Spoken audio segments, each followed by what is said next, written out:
morning, and hello to you, Christopher Green at AMTV, Alternative Thinking Television on YouTube. Uh, this morning started when your video was suggested in one of my YouTube feeds. Oil price drop signals global depression and WW3. Now, the upsetting part for me is how many people actually hit like on your video, and the percentage of these people, and the idea that you're pushing without checking the facts, literally without checking the facts. The biggest thing and the very first thing that you need to do is Google up name Nikolai Alexandrovich Kudryavtsev. Okay, I'll put the link below so it will be easier for you. It's a Russian name. He's a Russian geologist, and in 1954 he published a report suggesting that the fossil fuels that we so much depend on are not so much fossil, or better yet, on top of them there's definitely far more oil exists in the world than we thought. Now, just to give you a brief summary, and not everybody knows everything from the very beginning, but you are suggesting a World War III based on the fact of the price of oil dropping, and this all being a huge conspiracy by American and stuff like that. You suggesting that you reviewed and verified and clarified oil prices and looked at the trend starting 2008 and what's not. You didn't check your facts. You didn't check your facts at all. So, Kudryavtsev in 54 said that the oil comes from depth of the earth, and because of the pressure and the high temperatures, it's not actually based on the fossils, it's actually a more chemical process, and because of that there is unlimited supply of oil, literally unlimited, cannot run out of it, impossible. It just come more and more and more, doesn't run out. And Russia and many other countries for many years used to live under idea of peak oil, and peak oil was another idea, and it was pushed far more significantly and far more successfully, which suggested that we reached in 1970s we reached the top oil production, and after that it will be in decline, and by 2060 or something like that we'll have pretty much no oil left.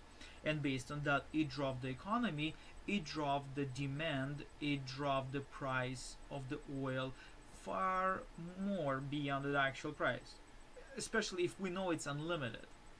So this theory of unlimited oil is a little bit harder to test, because you actually need to drill far deeper into the crust of the earth, significantly deeper, and therefore it wasn't popular, and at certain times it wasn't possible because how expensive it was. But technology moves on, and we have stronger drilling bits, I guess, and we actually managed to get there. So what it means is that the oil that we have on the surface right now, it's not practical anymore. It is practical, we have it, we already built the oil wells for that, we can suck it, but we need to get to the bottom of the thing, and there we'll have unlimited supply of oil, which will drive the price down naturally. And Saudis, and actually on the December 22nd, and it's December 24th right now, they said they will not cut supplies. Okay, and it's not a huge conspiracy against Russia or Iran, even though Saudis are not happy with either of them. Okay, it's the basic market principle. Imagine you have unlimited supply of oil, you probably want to make some money out of it, so you're going to put it on the market as much as possible, as fast as possible. At this point in time, it's better to make a cent, literally a cent on a barrel, and by doing so you may potentially push out of business some other big companies which need resources to build their infrastructure to get to those depths of oil wherever there is. Okay, there is a speculation, and I'm not geologist or petroleum scientist, but the oil spill in 2010 handle it. They didn't expect so much pressure out of the whale. Okay, that's the reason, not because whatever they claim it is. Again, it's a speculation, but it's really and based on the research of Kudryavtsev that he did, it is most likely and most possible that there is, that it's true. Now, if you also Google one of the examples, like Bacha, I have no idea how to pronounce it, Bacho oil field, or White Tiger oil field in Vietnam. It was developed, it was found by an American company in 1975 or something like that. They drilled, they had fun, they got something out of it, and they left it to Vietnamese because there was not enough oil. But following the idea of Kudryavtsev, they actually drilled a little bit deeper. Okay, it was left in 80s. Okay, they had it for a couple of years, 5 years, and left. It still produces oil. It still produces a lot of oil. It actually puts Vietnam on the oil export market. So that's the idea. Now, you also mentioned about Russian propaganda and the war against Russia. Now, to make a living out of oil, and especially if you're going to invest, it's good to take out of the competition. So Americans and Europeans doing the sanctions against Russia, especially in the oil industry, and they're only doing an oil industry. There's no other industries that they're doing. The very latest last week's sanctions were against the involvement and development and investment in Crimea area. That's the first time they're actually talking about sanctioning people or businesses that invest in that region, because it's still not a legitimate referendum that they called it in Russia. There is no such referendum where 93% of 129% who showed up, 120 something percent showed up for elections, okay, for a referendum, and 93% of those who showed up actually voted. There is no success rate at any elections ever recorded in history, but here, under the pressure of the automatic weapon to your back, people are actually rising from the graves to vote in a referendum. So don't BS. Don't say there is a propaganda in United States and Russia is cool. You don't speak Russian, you don't watch their TV. I actually watch, I actually understand what they're saying. And when first national channel and couple of more national, we're talking about 80% of population watches that shit, okay? When it claims that Ukraine actually pays their fighters, their soldiers, in slaves. We're talking about slaves, giving away slaves in return for their military efforts in eastern Ukraine. And you're talking about American propaganda. Yes, CNN, CABC, whatever the channel is, they're bullshitting, and sometimes they're coming to the wrong conclusions, but there is no first or main channels or the Fox News or whatever it is saying, hey guys, we're going to blow up Russia with to the nuclear dust. No, there is no such proclaims. They do not show fake pictures of Malaysian Boeing being shot with like photoshopped from different versions and Google Maps and stuff like that. This is a national TV that claims that Ukrainian shot, and they actually display the image, and it's so fake you can see it with the naked eye, and this is the main channel. So when you're talking about propaganda, you have no idea what you're talking about. You don't see on American TVs, European TVs, anywhere but in Russia, where they say that the other side crucifies 3-year-old kids in order to show I don't know what they want trying to say with their message, but hundreds of stories, not one, not two, hundred of stories, fake stories, one after another, exaggerated stories beyond proportion, that coming from the main media channels. And at the same time, the alternative, or actually more realistic media channels, being shut down one after another, and they generated about 3 or 4 different laws which which completely force foreign media or any kind of media but not government based. They're the way they going to do advertisement and payments for TV media forces anybody out of competition, period. It's only going to be state TV, nothing else. So you have no idea, you're making wrong conclusions, you're not checking your facts, your video is purely bad and misleading.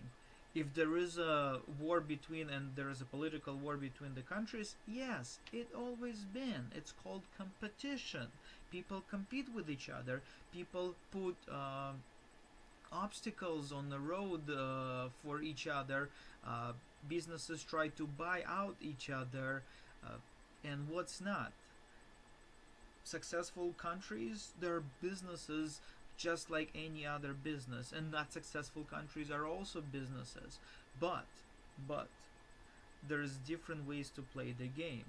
And when Russia's deputy minister goes to Syria and Lebanon and talks to Hezbollah, okay, the very friendly Hezbollah, and maybe in your claims that ISIS is a fake organization and it's generated by media to take over oil once again, which Texas has it more than enough for all Earth, okay?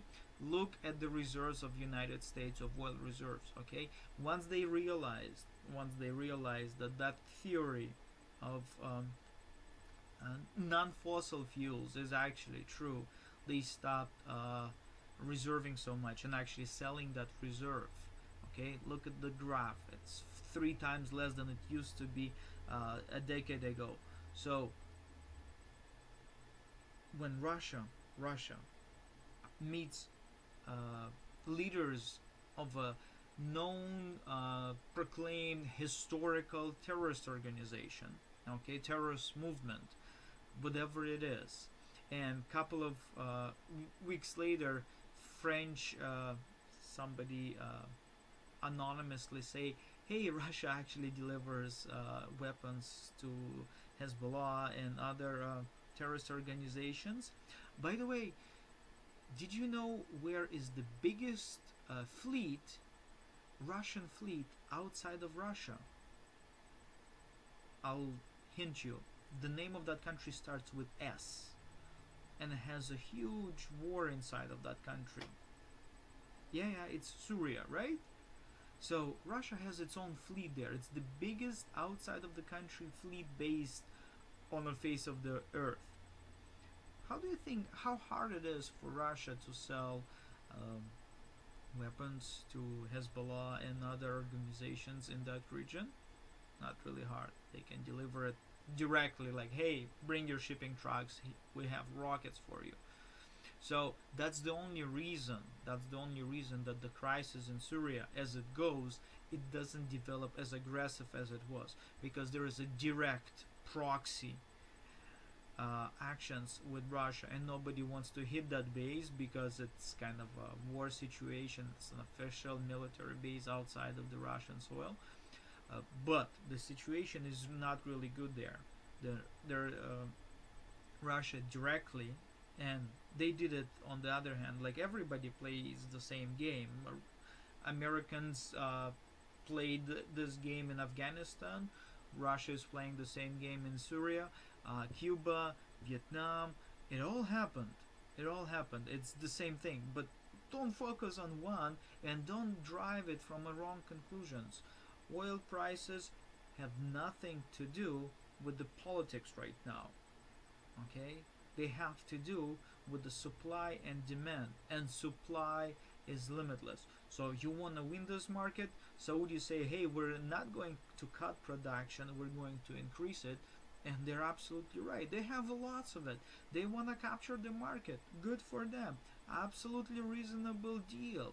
Okay, America tries to catch up with that. But America cannot import slaves from India as much as Saudis can from India and Pakistan. Therefore, it's a little bit more expensive for America. So if Saudis sell enough right now, they can put out of business lots of businesses.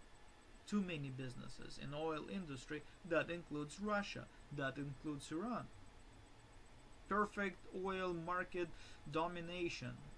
You would do exactly the same if I had that information. If I had that infrastructure, I would do exactly the same. Hey, I will flood the market with my product and try to capture it as soon as possible, as fast as possible, and devastate everybody on my way. Nicely done. No objections there. You cannot object to that. It's business. Okay, you want to talk politics, then drive it from different conclusions. You want to talk propaganda, make sure you understand the other side. You understand their language, you understand their mentality. You watch, you read their TV, you look at their comments, what they leave. Whenever there is alternative opinion about the situation in Russia, in Ukraine, in America, how much hatred there is, how much negative thinking there is, and how much no thinking at all on behalf of zombie population of Russian Federation. So don't bullshit. Okay, check your facts, put them together, and try to drive some better conclusions. So far, I'm not going to compete with you. You have far more subscribers and people who listen to you, but you're providing them not with alternative thinking. You're providing them with really bad media. Okay, you're not checking your information at all.